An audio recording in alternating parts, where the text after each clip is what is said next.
Hello students, welcome to my YouTube channel. Students, आज हम लोग मोशन इन अ प्लेन के कुछ इंपॉर्टेंट न्यूमेरिकल डिस्कस करेंगे। इससे पहले हम लोग motion in a straight line के दो वीडियोस डिस्कस कर चुके हैं जिसमें लगभग 20 इंपॉर्टेंट क्वेश्चंस थे। अब आज हम लोग motion in a plane discuss करेंगे और यहाँ भी हम लोग कुछ वेरी इंपॉर्टेंट क्वेश्चन जो स्पेशली पूछे जाते हैं या जो अलग टाइप के होते हैं उनको यहाँ पर देखेंगे। ठीक है, so without any delay let's begin our with first question. लेकिन उससे भी पहले चैनल को ऐसे ही सपोर्ट करते रहिए और दोस्तों के साथ शेयर करते रहिए। चलिए, पहला क्वेश्चन है, इसमें कहा जा रहा है कि x equals a particle move such that x equals this 18t and y equals 40 minus 4.9 t square. So इसमें सबसे पहली चीज पूछी है, write a vector expression for the particle position in function of time using unit vectors i cap and j cap। means to say कि हमें i cap और j cap का यूज करके हमें वेक्टर एक्सप्रेशन लिखना है पार्टिकल के position के लिए। तो देखिए, ये बहुत ही इजी क्वेश्चन है।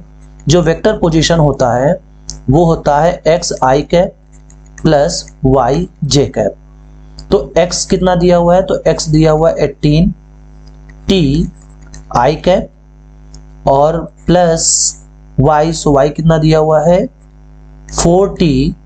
ठीक है, 4t minus 4.9 t square j cap. बस यही आंसर है। x की जगह पे x की वैल्यू रख दी, y की जगह पे y की वैल्यू रख दी, तो ये हमारा पोजीशन वेक्टर इस पार्टिकल का आ चुका है 18t I cap plus 4t minus 4.9 t square into J cap. So first का ये आंसर हो गया। सेकेंड में क्या पूछा है, obtain the expression for the velocity vector as a function of time. देखिए, यहाँ पे हमें वेलोसिटी वेक्टर का एक्सप्रेशन मालूम करना है। तो आपको मालूम होना चाहिए कि जब पोजीशन वेक्टर को एक बार जब हम टाइम के रिस्पेक्ट में डिफरेंशिएट करते हैं तो वेलोसिटी मिलती है। सो यहाँ पे हम लोग क्या करेंगे, इसको इक्वेशन फर्स्ट मान लेंगे। तो यहाँ पे हम लोग इसको डिफरेंशिएट करेंगे। Differentiate first with respect to t। तो जब t के रिस्पेक्ट में डिफरेंशिएट करेंगे तो यहाँ से मिलेगा हमें dr अपॉन dt। सो यहाँ से क्या आ जाएगा, t का डिफरेंशिएशन क्या हो जाएगा 1। तो यहाँ से आ जाएगा 18 आई कैप प्लस यहाँ भी t का 1 हो जाएगा तो 4 माइनस यहाँ पे क्या हो जाएगा t का स्क्वायर का 2t, तो यहाँ से आ जाएगा 9.8 t इंटू जे कैप। सो ये हो चुका है अगला आंसर, आंसर नंबर 2। क्लियर हो गई बात। मतलब ये है वेलोसिटी, पार्टिकल की velocity in terms of as a function of time t। Next question में क्या कहा गया है, नेक्स्ट क्वेश्चन में कहा गया है obtain the expression for the acceleration vector as a function of time t। मतलब यहाँ पे हमें क्या करना है, एक्सेलरेशन का निकालना है। तो एक्सेलरेशन के लिए क्या करना होता है, ये वेलोसिटी हमें मिल चुकी है, इसको अगेन डिफरेंशिएट करेंगे। ठीक है, सिंपल सा क्वेश्चन है, काफी कॉमन क्वेश्चन है। Again differentiate with respect to t। तो फिर से रिस्पेक्ट अगर डिफरेंशिएट करेंगे तो a इक्वल टू मिल जाएगा dv बाई dt। तो जब हम फिर से इसको डिफरेंशिएट करेंगे तो यहाँ पे ये हो जाएगा 0 प्लस यहाँ पे भी कोई t फंक्शन नहीं है तो यहाँ 0 माइनस यहाँ पे आ जाएगा 9.8 क्योंकि t का हो जाएगा 1। सो यहाँ से जो एक्सेलरेशन आया है वो आया है माइनस का 9.8 इंटू जे कैप। क्लियर है, ये आ जाएगा इसका एक्सेलरेशन विद फंक्शन टाइम। ठीक है, नेक्स्ट क्वेश्चन, लास्ट क्वेश्चन में क्या कहा गया, लास्ट क्वेश्चन में कहा गया है, समझिए ध्यान से, find the position velocity and acceleration of the particle at t equals 1 second. मतलब हमें t इक्वल्स 1 सेकेंड में इसकी पोजीशन, वेलोसिटी और एक्सेलरेशन के बारे में बताना है। तो समझिए, यहाँ पे हम लोग इधर ही सॉल्व कर लेंगे किनारे, इसको मैं साइड किए दे रहा हूँ। ठीक है, तो देखिए सबसे पहले हमें पोजीशन बताना है, तो हम r इक्वल्स, यहाँ पे पोजीशन निकालना होगा तो t की जगह पे क्या रखना है 1।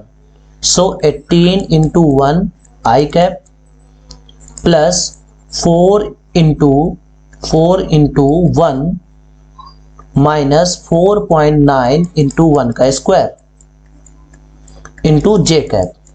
मतलब टी की जगह पे हमने 1 वैल्यू रख दी, तो यहां से आ जाएगा 18 आई कैप प्लस 4 माइनस 4.9 जे कैप।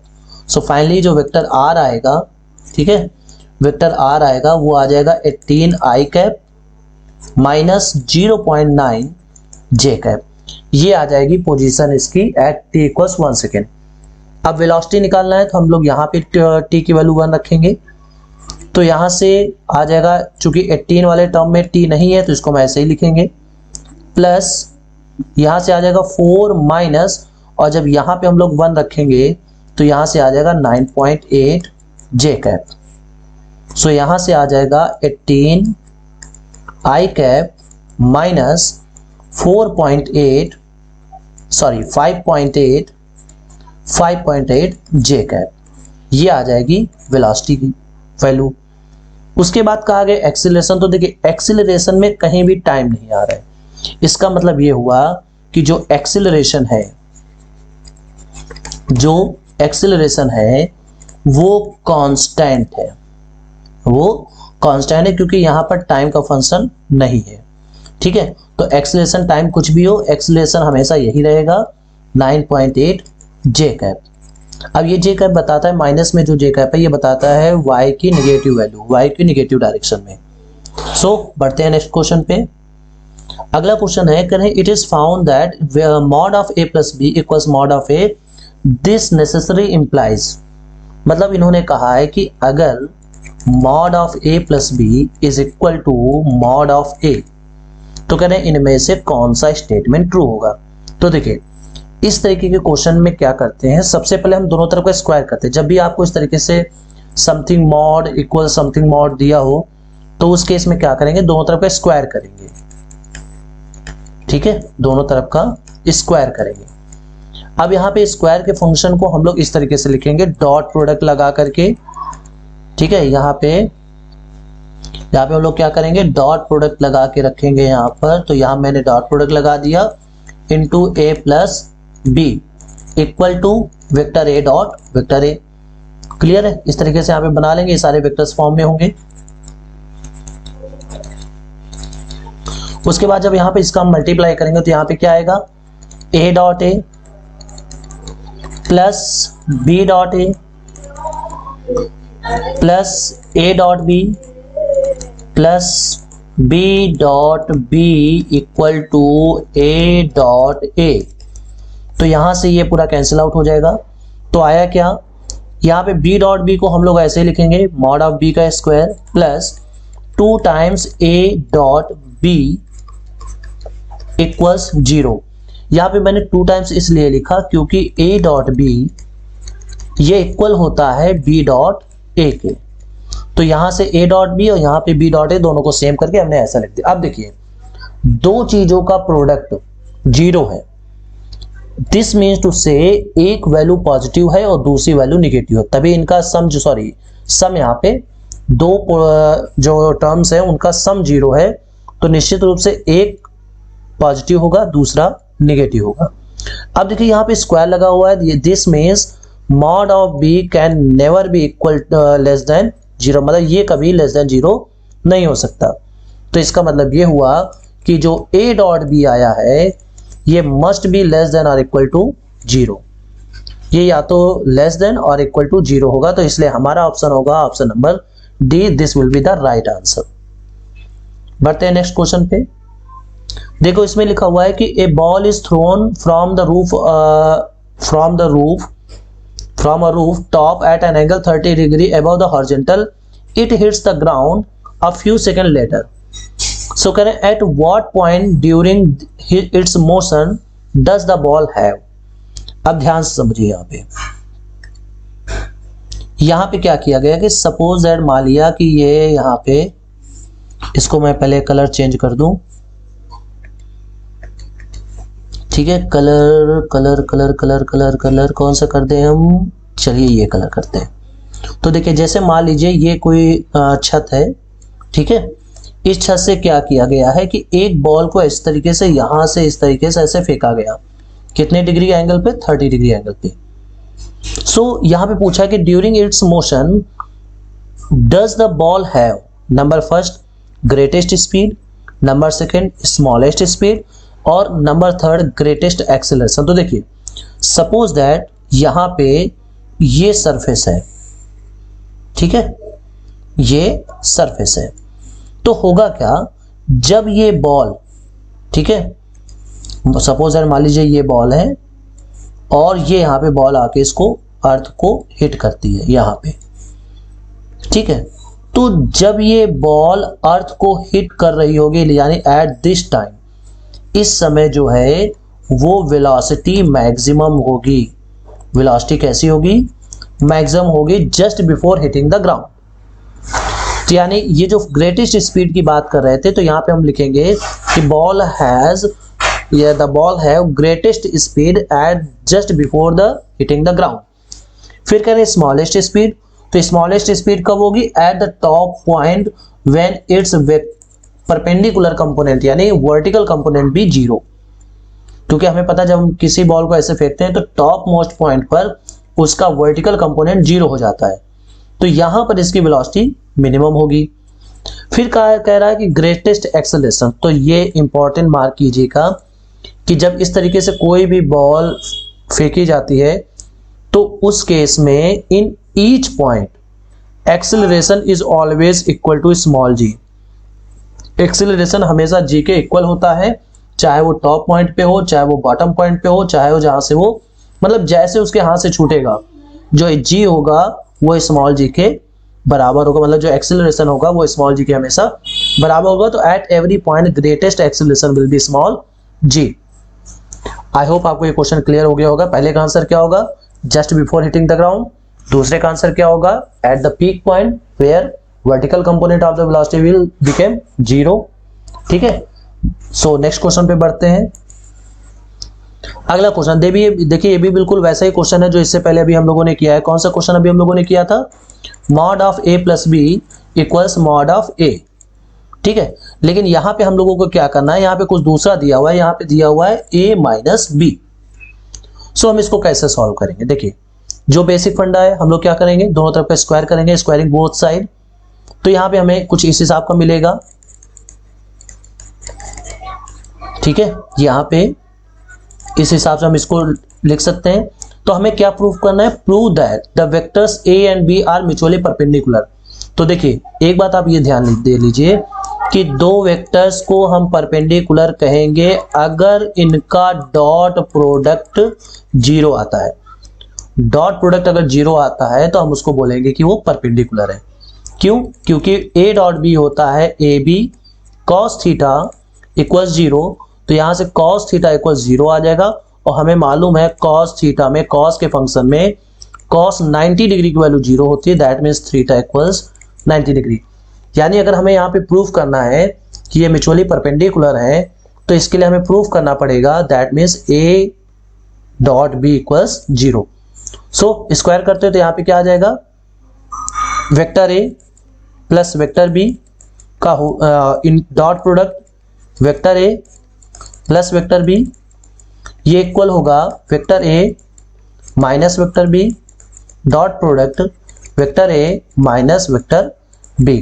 तो जब यहाँ पे हम दोनों का मल्टीप्लाई करेंगे तो यहाँ से आ जाएगा A dot A plus B dot A plus A dot B equals plus B dot B.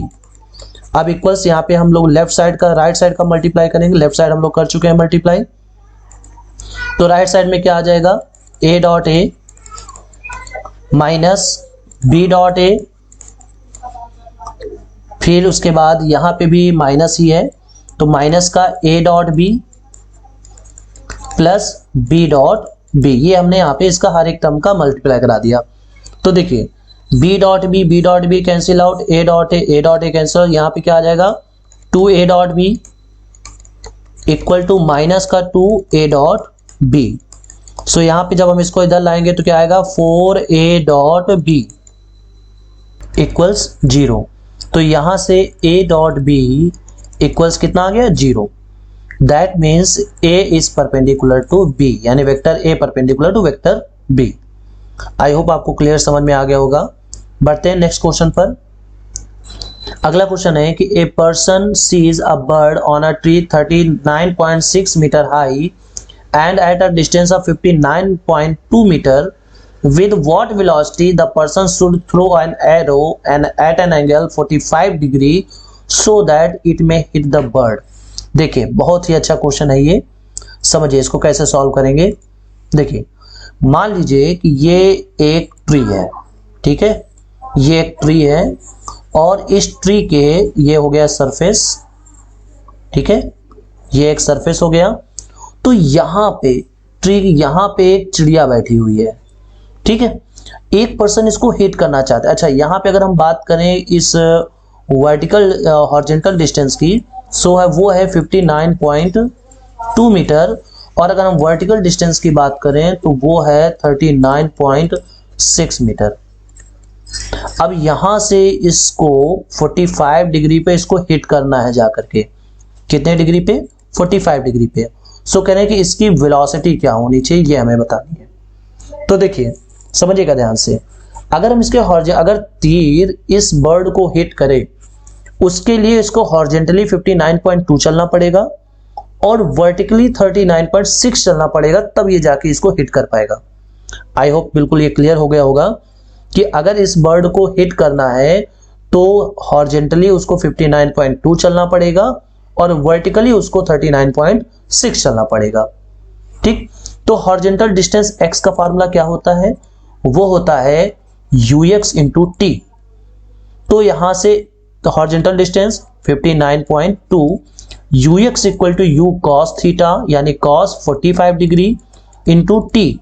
सो यहां से ut इक्वल्स क्या आ जाएगा, तो ut इक्वल्स आ जाएगा, देखिए इसकी वैल्यू कितनी होती है, तो cos 45 की वैल्यू होती है 1/√2, तो यहां से ut बाई √2 आएगा, तो √2 की वैल्यू आ जाएगी 59.2 इंटू √2। इसको मानेंगे इक्वेशन फर्स्ट। अब क्या करना है, अब इसको वर्टिकली कितना चलना पड़ेगा, 39.2 किलोमीटर, सॉरी 39.2 मीटर, ठीक है। तो अब इसके लिए करेंगे क्या, जो वर्टिकल डिस्टेंस है उसके लिए फॉर्मूला क्या लगाएंगे, UIT माइनस, ठीक है, माइनस हाफ GT स्क्वायर। अब वर्टिकल डिस्टेंस कितना है 39.6 equal to UI means U sine theta into T minus half GT square. तो यहां से 39.6, अच्छा यहां पे जब हम थीटा 45 रखेंगे तो ये आएगा UT अपॉन √2, क्योंकि साइन 45 की वैल्यू भी क्या होती है 1/√2 माइनस हाफ GT स्क्वायर। सो इसकी जगह पे हम वैल्यू क्या रखेंगे, इसकी जगह पे वैल्यू रखेंगे यहाँ पर UT अपॉन √2 की जगह पर यहाँ पे वैल्यू रख सकते हैं, या UT के जगह पर 59.2 √2। तो यहाँ से आ जाएगा 59.2 √2 upon √2 minus half GT square is equal to 39.6। √2 से √2 कैंसिल आउट, यहाँ से जब हम लोग हाफ GT स्क्वायर निकालेंगे सो ये आएगा 59.2 माइनस 39.6। क्लियर है।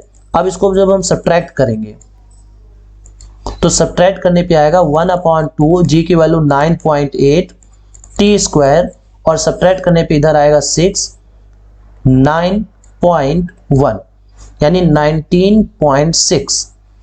सो यहां से हम इसको हम लोग कैंसिल आउट करेंगे 4.9 टाइम्स, तो T square equal to 19.6 upon 4.9। Point से पॉइंट कैंसिल आउट, जब हम लोग यहाँ पे t फाइंड आउट करेंगे तो ये हो जाएगा 14 और ये हो जाएगा 7, that means t equals 2 second.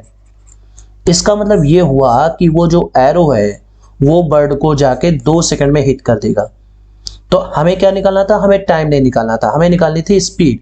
सो अब हम लोग क्या करेंगे, यहाँ पर वैल्यू रखेंगे, कहां पर, देखिए अभी यहाँ पे हम लोगों ने निकाला था ut इक्वल्स 59, देखिए यहाँ पे ut इक्वल्स 59.2 √2, तो यहीं पे वैल्यू रखेंगे। ut की वैल्यू 2 इक्वल्स 59.2 √2। तो बताइए यहां से जब इसको नीचे भेजेंगे तो यहां से कितना आ जाएगा, u इक्वल्स आ जाएगा 59.2 √2 अपॉन 2 से इसको कैंसिल आउट करेंगे तो 2 2 जा 4, 2 9 जा 18.6 √2 मीटर पर सेकेंड, ये हो जाएगी वो स्पीड जिससे वो बर्ड को हिट कर सकता है।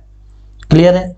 इसमें केवल एक सिंपल सा कॉन्सेप्ट बस यहाँ पे ये लगाया गया है कि अगर इस बॉल को सपोज दैट यहाँ पे बुलेट है या फिर एरो है, ठीक है, इसको यहाँ पे हम इसको सही से बना रहे हैं। देखिए, अगर ये एरो इसको हिट करना चाहती है, बर्ड को हिट करना चाहती है, तो सिंपल सी बात है कि उसको वर्टिकली इतना चलना पड़ेगा, हॉरिजॉन्टली इतना चलना पड़ेगा। इसी फिनोमिना का यहाँ यूज करके सिंपल सा क्वेश्चन लग जाता है। सो बढ़ते हैं नेक्स्ट क्वेश्चन पे। This will be the last question for this today video. क्या लिखा हुआ है? Suppose you have two forces F and F। आपके पास दो फोर्सेस हैं F और F। How would you combine? देखिए, इसको भी आप मोस्ट इंपॉर्टेंट कंसिडर कीजिए, क्योंकि ये भी बहुत ज्यादा एग्जाम में पूछा जाता है कि इनको कैसे हम एडजस्ट करें ताकि रिजल्टेंट फोर्स इतना हो, रिजल्टेंट फोर्स इतना हो और रिजल्टेंट फोर्स इतना हो। तो देखिए, इसके लिए हम लोग क्या करेंगे, जो भी दो वेक्टर्स के रिजल्टेंट का फार्मूला होता है, F इक्वल्स क्या होगा, under root F1 square plus F2 square plus 2F1 F2 cos theta. ये दो फोर्सेस के या दो वेक्टर के रिजल्टेंट का फार्मूला होता है। जब हम लोग वेक्टर कंसीडर करते हैं तो लिखते हैं R equals P square plus Q square plus 2PQ cos theta. But यहाँ पे हम लोग फोर्सेस को ले रहे हैं, तो यहाँ पे F equal to F1 square plus F2 square plus 2F1 F2 cos theta. यहाँ पे F क्या है, तो ये F है रिजल्टेंट फोर्स। क्लियर है? अब देखिए क्या करना है, यहाँ पे पहले क्या करना, फर्स्ट केस में क्या कहा गया, जीरो, तो हम लोग यहाँ पे जीरो रखेंगे। F1 की जगह पे क्या रखेंगे, तो F1 की जगह पे F स्क्वायर रखेंगे। F2 की जगह पे भी क्या रखेंगे, F स्क्वायर रखेंगे, 2F स्क्वायर और यहाँ पे हम कॉस थीटा बना रहने देंगे। अब देखिए, दोनों तरफ को स्क्वायर करेंगे तो F स्क्वायर कितना आ जाएगा, 2F स्क्वायर। सो यहां से आ जाएगा 2F square plus 2F square cos theta. Clear है?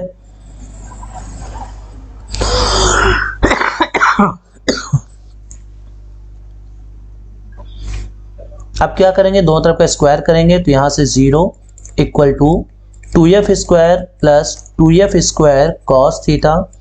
तो जब हम 2F स्क्वायर को इधर लेफ्ट साइड लेके आएंगे तो देखिए यहां से क्या आ जाएगा, 2F square cos theta equal to minus 2F square. So 2F square से 2F स्क्वायर कैंसिल आउट हो जाएगा, तो यहां से आ जाएगा कॉस थीटा इक्वल्स -1। और हमें मालूम है कॉस थीटा में -1 180 डिग्री की वैल्यू होती है। That means theta equals 180 degree. इसका मतलब ये हुआ कि इनका रिजल्टेंट 0 आएगा कब, जब ये एंटी पैरेलल होंगे। जब ये एंटी पैरेलल होंगे यानी अपोजिट डायरेक्शन में होंगे। When both forces will work in opposite direction, then the resultant of these forces will be 0। ठीक है, नेक्स्ट क्वेश्चन पे बढ़ते हैं। अब इनको कितना रिजल्टेंट चाहिए 2F। ठीक है, तो यहां पे देखिए अब रिजल्टेंट कितना है, तो अब रिजल्टेंट है 2F। बाकी सेम पूरा वैसे ही रहेगा, तो हम इसको डायरेक्ट वही टर्म लिख रहे हैं, 2F square plus 2F square cos theta. अब क्या करेंगे, दोनों तरफ का स्क्वायर करेंगे तो क्या आएगा, 4F square equal to 2F square plus 2F square cos theta. So जब हम इसको इधर आके सब्ट्रैक्ट करेंगे तो देखिए यहां से आ जाएगा 2F square equal to 2F square cos theta. 2F square से 2F स्क्वायर कैंसिल आउट हो जाएगा, तो यहां से आ जाएगा कॉस थीटा इक्वल्स 1। और हमें मालूम होना चाहिए कि कॉस थीटा में 1 जो वैल्यू होती है वो कॉस 0 डिग्री की होती है। That means theta equals 0 degree.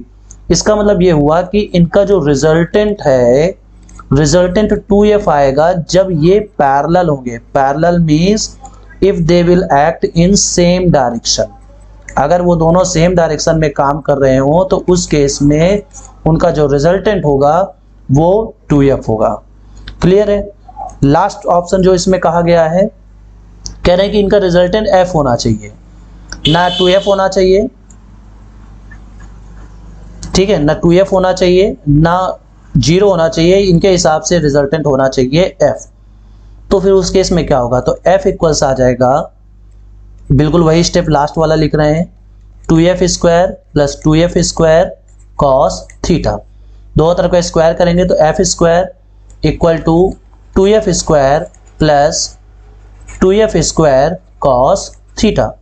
सो यहाँ से 2f square cos square theta जो कॉस थीटा जो आएगा, ठीक है, 2f स्क्वायर कॉस थीटा जो आएगा वो आएगा माइनस का एफ स्क्वायर।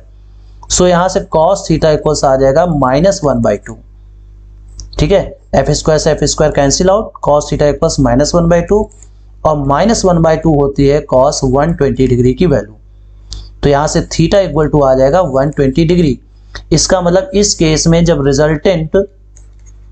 रिजल्टेंट हमें f चाहिए तो उस केस में दोनों फोर्सेस के बीच में जो एंगल होना चाहिए वो 120 डिग्री का होना चाहिए। मीन्स टू से कुछ इस हिसाब से फोर्सेस को काम करना चाहिए। देखिए सपोज दैट फोर्स एक F ये है, तो दूसरा फोर्स इस डायरेक्शन में ऐसे काम करना चाहिए, ठीक है। एक नेट इस हिसाब से इसमें फोर्स काम करना चाहिए, ठीक है, ताकि इन दोनों के बीच में ये जो एंगल बने ये 120 डिग्री का बने। तो उस केस में दोनों का जो रिजल्टेंट होगा वो F होगा। सो आई होप आपको ये सारे क्वेश्चन समझ में आ गए होंगे। वीडियो अच्छा लगा हो तो शेयर कीजिएगा। मिलते हैं नेक्स्ट वीडियो पे।